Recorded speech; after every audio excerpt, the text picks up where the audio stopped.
Salve, salve, acadêmico da tributação! Aqui quem fala é o professor Rafael Vilches, e hoje eu vim aqui nesse vídeo abordar uma dúvida que é muito recorrente aí dos alunos, dos concurseiros.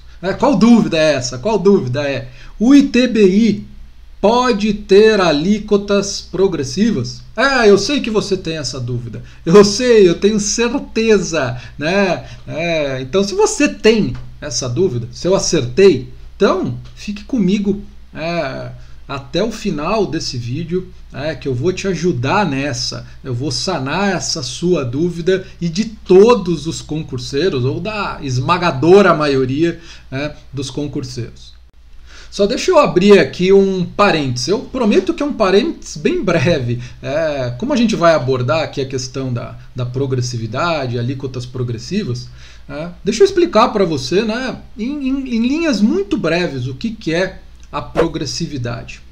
Pessoal, a progressividade é quando a alíquota de um tributo ela varia em função de um parâmetro. Normalmente esse parâmetro é a base de cálculo. É o valor do bem, é o valor da renda, ou qualquer outra base de cálculo de qualquer outro tributo. Então, a alíquota aumenta e a base de cálculo vai aumentando. Então, quanto maior a base de cálculo, maior a alíquota. Quanto menor é a base de cálculo, menor é a alíquota. Então, no caso dos tributos, os impostos que adotam essa sistemática progressiva, é assim que funciona. Já os outros tributos, a grande maioria dos tributos, eles não são progressivos. Eles adotam aí uma outra sistemática, que é o que a gente chama de sistemática de alíquota proporcional. O que é a alíquota proporcional? Na verdade, a alíquota ela não varia, e o que varia é a base de cálculo. Então, o valor do imposto acaba variando somente porque a base de cálculo varia. E a alíquota fica lá, fixa, é única. Ela não aumenta ou diminui conforme a variação de algum parâmetro, a variação da base de cálculo. Vamos lá agora ao nosso questionamento. Depois de um bem breve parênteses, vamos lá agora ao nosso questionamento. Muitos vão dizer que a resposta é clara, Falou, pô, professor, não sei nem por que você gravou esse vídeo. É claro, está na súmula 656 do Supremo Tribunal Federal. Coloca aí na tela o texto da súmula. Está lá, a lei municipal que adote alíquotas progressivas por ITBI é inconstitucional. Pô, professor. Mas a resposta está clara, Então, não pode. O ITBI não pode ter alíquotas progressivas. Pô, a resposta é simples, direta. O que você está fazendo aqui? Gravou um vídeo no YouTube para responder uma resposta tão simples que está na súmula 656 do STF. Então, aí que está o ponto. Por quê? Porque no momento, na época, no contexto que o Supremo editou essa súmula, ele pensava diferente do que ele pensa hoje. Então, na época que essa súmula foi editada, o Supremo tinha um entendimento totalmente diferente em relação à aplicação da progressividade, especialmente no que se refere aos impostos reais, que é o caso do ITBI. Hoje o Supremo pensa diferente. Então aí que está a confusão, e aí por isso que eu estou gravando esse vídeo, para tentar resolver essa confusão que muitos de vocês têm, especialmente na hora de resolver questões de prova. Pô, mas professor, como que o Supremo pensava lá na época? Deixa eu entender. Então vamos lá. O Supremo pensava exatamente assim: olha, a progressividade é uma forma, uma sistemática, na verdade uma sistemática de alíquotas muito própria para os impostos pessoais, aqueles em que eu olho muito para o sujeito passivo, como é o caso do imposto de renda. Eu olho muito para as características do sujeito passivo na apuração do imposto. Ele não é uma sistemática de alíquotas própria para os impostos reais. Então, para que um imposto real pudesse adotar essa sistemática de alíquotas progressivas, havia necessidade de ter uma autorização expressa no texto constitucional, ter um dispositivo lá, como tem para o ITR, como tem para o IPTU, autorizando o titular da competência tributária desse imposto em adotar a sistemática de alíquotas progressivas. Mas isso não existia para o ITBI. Não há nenhum dispositivo na Constituição autorizando, né, o município a adotar alíquotas progressivas para o ITBI. Então aí o Supremo falou, olha, então a lei municipal que adotar, como não há nenhuma autorização expressa no texto constitucional, essa lei municipal vai ser inconstitucional, como o Supremo fez. Declarou inconstitucional várias leis municipais e acabou editando essa súmula, né? A súmula 656. Só que o Supremo, pessoal, ele não pensa mais assim desde 2013. Ele mudou de entendimento, ele mudou de ideia, como ele faz em várias situações, né? Ele pode mudar de ideia, mudar de interpretação, mudar a forma como ele enxerga e interpreta algum tema jurídico. A grande questão é que o Supremo mudou de ideia e não cancelou a súmula 656. É aí a origem de toda a confusão.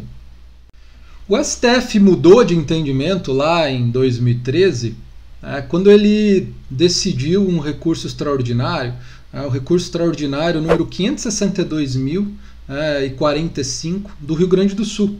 Então o STF estava avaliando uma lei do Rio Grande do Sul, né? Uma lei estadual do Rio Grande do Sul que tratava do ITCMD. Especificamente ali um ponto que a lei do Estado do Rio Grande do Sul adotava a sistemática progressiva para as alíquotas desse imposto. E a gente sabe, né, o ITCMD é um imposto real, como é o ITBI, um imposto real, que tem como objeto uma coisa.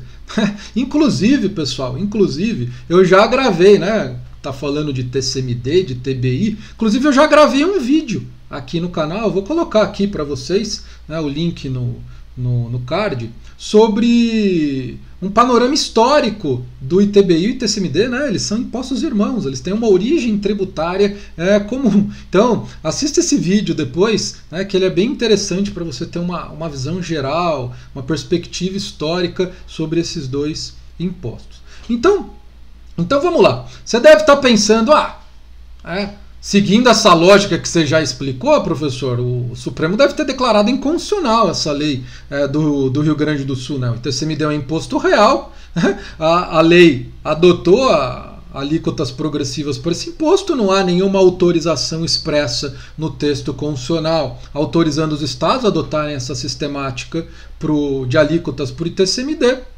Então, o Supremo declarou inconstitucional essa lei.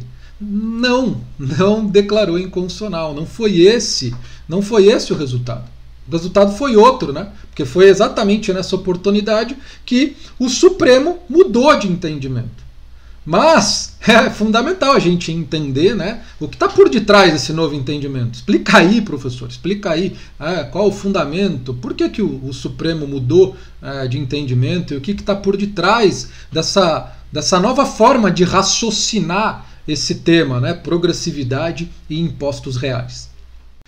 Então, o raciocínio que o Supremo passou a adotar a partir desse julgado, né, inclusive nesse julgado, foi o seguinte: a progressividade ela pode ser adotada para qualquer imposto, inclusive para os impostos reais, mesmo que não haja autorização expressa. Então, olha a guinada, né? Um raciocínio totalmente distinto que ele tinha antes. Então, uma visão aqui mais ampliativa de que a progressividade não é uma sistemática só para impostos pessoais. É para qualquer imposto, na verdade, para qualquer tributo. Qualquer tributo dentro do nosso sistema tributário pode adotar essa técnica da progressividade, óbvia, com as devidas adaptações. Então, o Supremo ele passou a falar, olha, autorização, não precisa de autorização mais expressa. A autorização está implícita no próprio princípio da capacidade contributiva, que é um princípio constitucional tributário. É isso mesmo, né? A progressividade, pessoal, ela tem uma relação íntima com a capacidade contributiva. Na verdade, a progressividade é uma forma de eu concretizar o princípio da capacidade contributiva. Veja bem, se você capta aqui a ideia. Progressividade não é eu aumentar a alíquota com o aumento da base de cálculo? Ou reduzir a alíquota com a redução da base de cálculo? Pega o exemplo, por exemplo, é demais. Mas vamos lá, vamos continuar. Então você pega o ITBI. Vou ter uma alíquota maior quando o valor do bem for maior. Então isso significa que eu vou cobrar proporcionalmente mais imposto, mais ITBI, daquele que é proprietário, daquele que está adquirindo um bem de maior valor. E isso exterioriza uma maior capacidade contributiva. Então perceba que a relação íntima, uma relação umbilical entre a progressividade e o princípio da capacidade contributiva. Então vamos lá. Você está com uma cara de interrogação. Eu sei que você está com uma cara de interrogação. Você até entendeu como que era o entendimento do Supremo antes, como que é agora, mas você quer algo mais prático, né? Porque o que importa para você é você acertar a questão de prova. Mas professor, como que eu vou resolver a prova? Uma prova objetiva, por exemplo, que é o que dá mais problema nesse tipo de tema. Como que eu vou marcar o X no lugar certo? É isso que eu preciso para ser aprovado, para conquistar aí o cargo que eu tanto almejo. Então vamos lá. Vamos agora para orientações mais práticas. Então, a gente pode ter basicamente dois tipos de questões sobre esse tema. Uma questão que cobre a literalidade da súmula 656, então você pode ter ali uma questão que tem uma alternativa que o examinador vai copiar no texto da alternativa a literalidade da súmula. E aí, o que você vai fazer? A gente já teve vários exemplos de questões em que a banca copiou. Mesmo depois de 2013, a banca colocou numa questão de prova uma alternativa que ela copiou o texto da súmula 656 e ela considerou como correto. E realmente eu entendo. Por quê? Porque essa súmula ela não foi cancelada. O Supremo ainda ele não aplicou esse novo entendimento especificamente para o ITBI. Então ele não cancelou formalmente a súmula, apesar de haver aí uma certa tendência do entendimento que está na súmula está superado. Mas para fins de prova, para fins práticos, você vai considerar essa súmula como correta e, na verdade, isso é o que tem que ser feito mesmo, porque ela não foi cancelada. Mas, professor, e o julgado aí do STF, ele não se aplica? Não, porque o julgado é pro ITCMD.